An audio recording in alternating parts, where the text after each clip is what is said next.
Владата планира до крајот на овој мандат да се задолжи за најмалку 4 милиарди евра.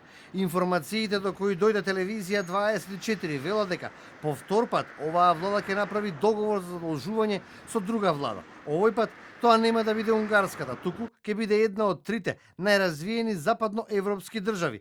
Првично, планот е за околу 2 недели двете влади да договорат околу половина милиарда евра, кои ќе бидат искористени за изградба и реконструкција на патна инфраструктура во земјава. Според информациите на телевизија 24, останатите пари ќе бидат искористени за доизградба на трите болници кои се веќе започнати, и тоа во Штип, Кичево и Тетово.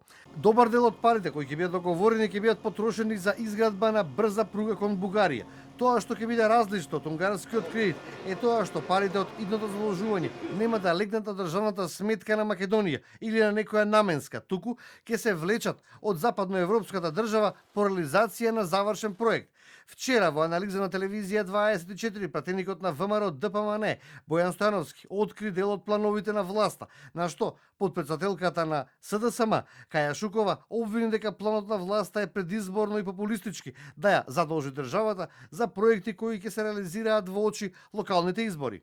И сите овие проекти ќе бидат подпишани, повторувам, влада со една многу силна западна европска држава. Тој ќе биде пред избори или после избори? Сосема е неважно кога. Не, многу е важно, бидејќи ова е популизам ако е пред избори. Според информациите кои ги добивме, во следниот период властите ќе организираат неколку состаноци со стопанските комори, поточно со градежниот сектор, се со цел да се испита кадарноста на македонските градежни фирми, каде може да настапат како главни изведувачи, а каде како подизведувачи. Сега останува да се види под кои услови македонската влада ќе се задолжи кај западноевропската држава и колку тоа ќе ги чини граѓаните на земјава.